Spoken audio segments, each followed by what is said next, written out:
Hi, I'm Jeanne Fiorini. Thanks for being here for the Tarot Tips. We've had many new subscribers since the last video was presented, so thanks very much everyone for being here.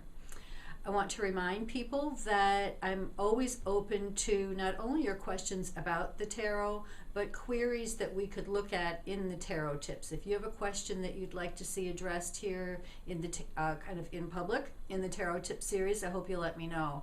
I'm always open to demonstrating how the cards work with everyday questions that people have about their life.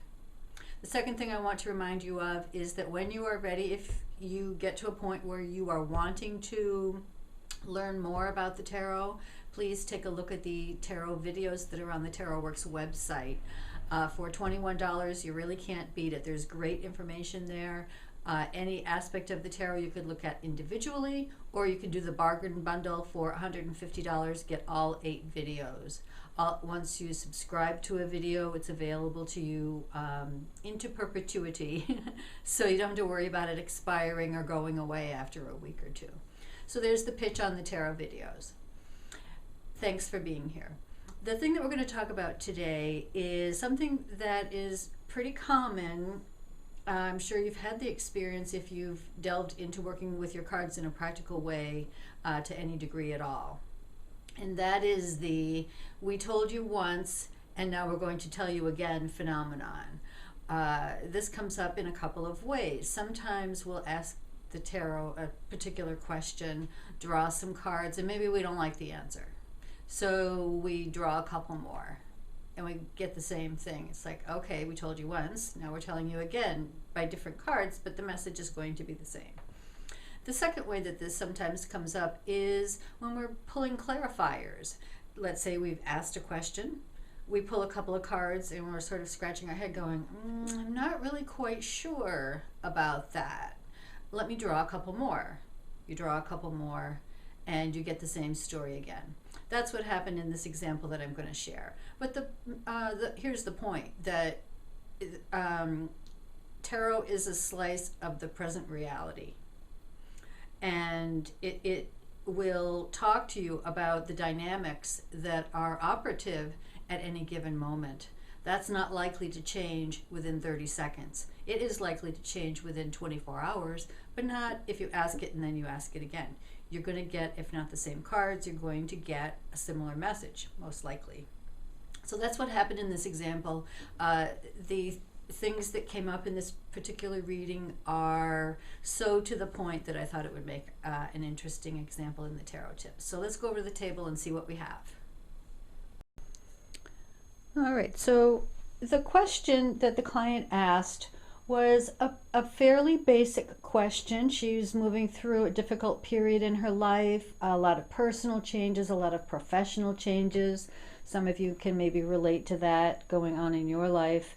So she asked the general question, which I thought was a good one and an appropriate one. In what way, how can she best move forward through this experience for the best possible outcome? What's her best approach? How can she maneuver this effectively, efficiently, and in the best possible way for her? So the first 2 cards I pulled in response to that question were the Fool and the King of Pentacles. Now, even though visually, just color-wise, these 2 cards are similar, they couldn't be different in meaning. The Fool, as card 0, is all about the instinct, being in the moment, listening to the voice, not necessarily of intuition, but rather responding to the motivations in the present moment. So the Fool is going to be acting on a dime. He's going to be trusting in both his own not necessarily decisions, because the Fool doesn't really think about things. He just acts. He just goes with the flow, sort of, but it's more about his own inner flow. So there's a very almost impetuous feeling about the Fool, especially when you contrast it or put it next to the King of Pentacles. The King of Pentacles is Capricorn. That one's about as grounded and, quote, real world as you can get.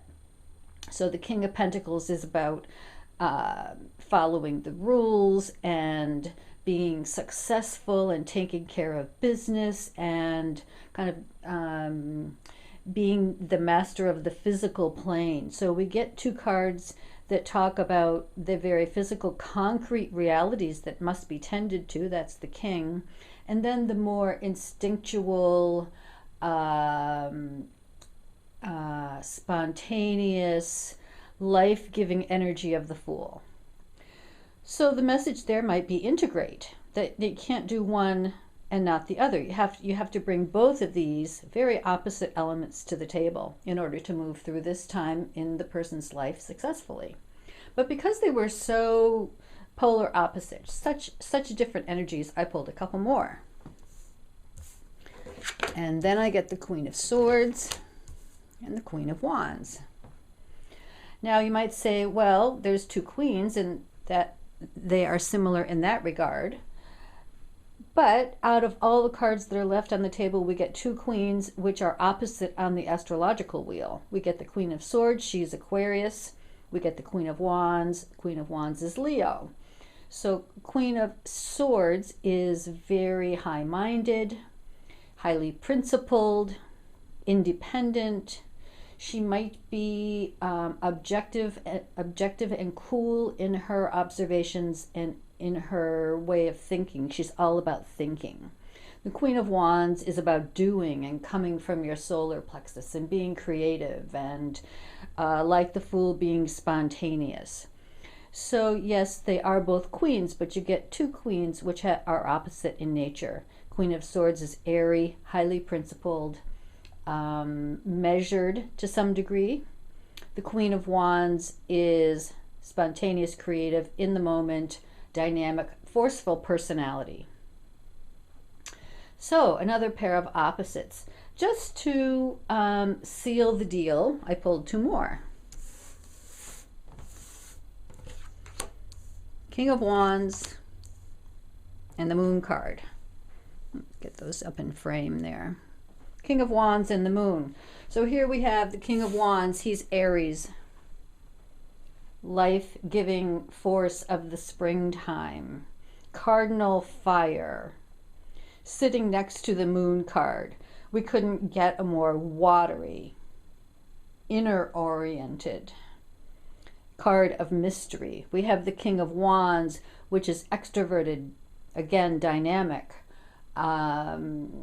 self-confident, next to the Moon card, which is a mass of contradictions. Could we get a fire card and a water card that were more opposite, more different? I don't think so. So the message here was clear for this person. She needs to integrate the opposites inside of herself, that it's time. She's got both aspects available to her. She needs to not lean too heavily on one side of her personality or the other, not be too introspective or inwardly driven or patient, and at the same time not be too overly confident, not be too disrespectful of the consequences of your action, but that both, in fairly strong ways, need to be, both of the opposites need to be accessed and utilized in balance here for her best possible outcome. So the message of this tarot tip is, if the tarot tells you once, it's likely to tell you again until you get the message. Thanks for being here. We'll see you next time.